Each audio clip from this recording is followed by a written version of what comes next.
Abu Talib decided to return quickly to Mecca as he was afraid about the Prophet after the warning of the Christian monk, Bahira. After returning to Mecca, the Prophet began to go to the cave, worshipping, meditating, and thinking of the realm of heaven and earth. Although the Prophet was a child and then a boy and a young man, he didn't use the falsehood throughout his life. It is the divine preservation as Allah makes the messenger according to his knowledge.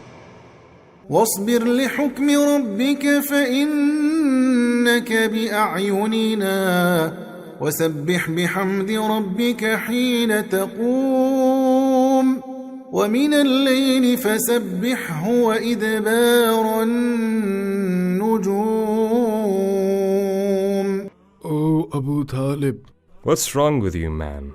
I'm from Zubair. I came to sell my goods in Mecca. Then why are you crying in such a way? Allah's bin Wail bought these goods from me and didn't give me my money. When will this injustice end? The masters of Quraysh gathered to discuss this matter with Bani Hashim, Bani Abdul Muttalib, and Tayyim bin Murrah, and they made an alliance called Hilf al-Fudul to establish justice in Mecca. Messenger of Allah saw this alliance, and he said after the message, I saw the covenant of the house of Abdullah ibn Juddan that was more beloved to me than a red camel. If I were called to it now, in the time of Islam, I would respond. This indicates that the Prophet, peace be upon him, always cares about the values and spreads them among people even before he was sent. أنزلنا عليك الكتاب إلا لتبين لهم الذي اختلفوا فيه وهدى ورحمة لقوم يؤمنون. In Mecca there was Khadija bint Khuwaylid, a rich, honorable woman who has a large trade in which she hires people, dealing with them so they take some profit. When she was informed about the Messenger of Allah and how he is sincere, faithful, with high morals, she sent to him. She offered to give him some money to make trade in Levant, and the Prophet, peace be upon him, accepted. At that time, some customs, such as killing girls and killing children for fear of poverty, spread among Arabs.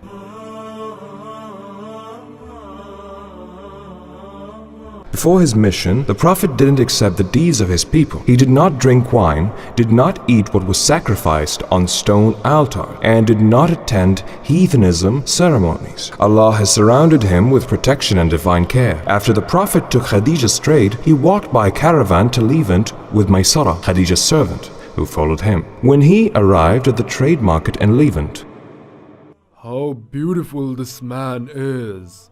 He is generous when he sells.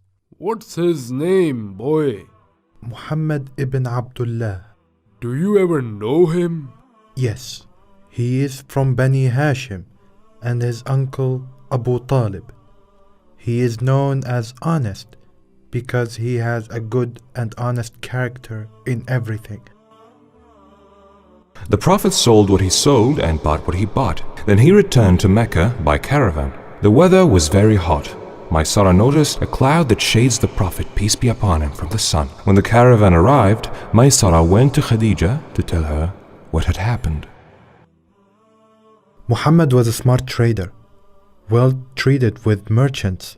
But what really amazed me, O my lady Khadija, was when the sun became so hot, I saw a cloud shadowing him wherever he went. Khadija went to ask Waraka, who is cousin of Khadija. He was a Christian, and he was fond of the books and learned of them that there will be a prophet to the end of time. When Khadija told him what Maysara told her, he said, he is the prophet of the end of time. وإذ قال عيسى بن مريم يا بني إسرائيل إني رسول الله إليكم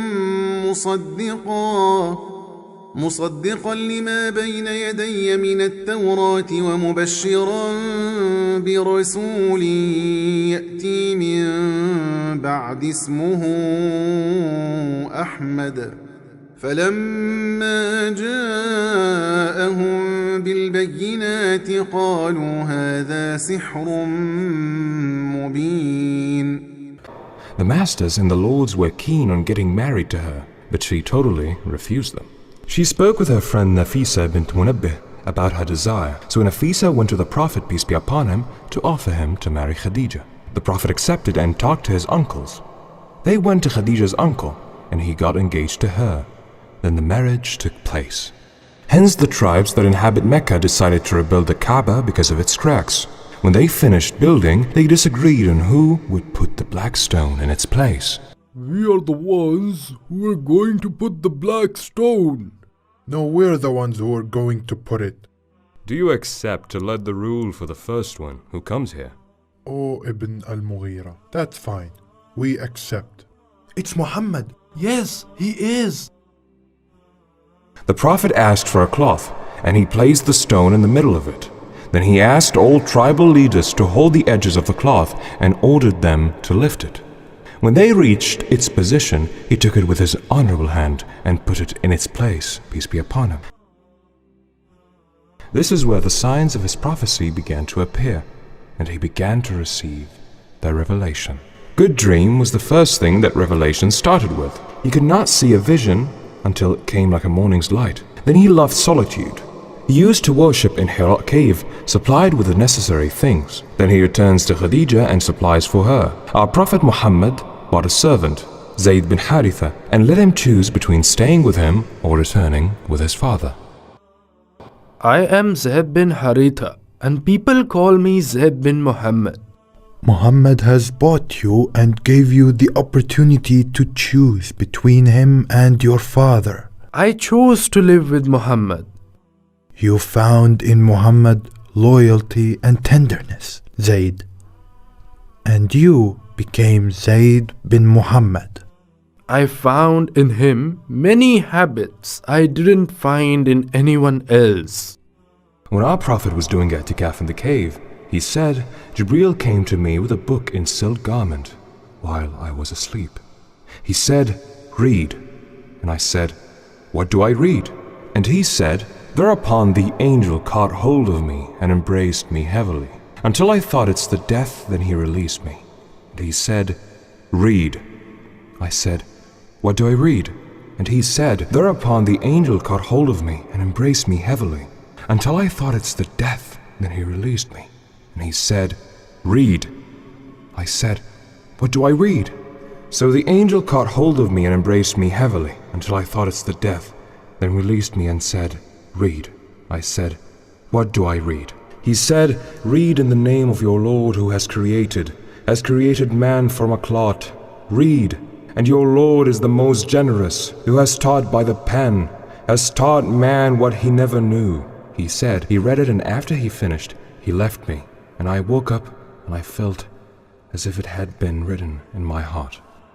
اقرأ باسم ربك الذي خلق خلق الإنسان من علق اقرأ وربك الأكرم الذي علم بالقلم علم الإنسان ما لم يعلم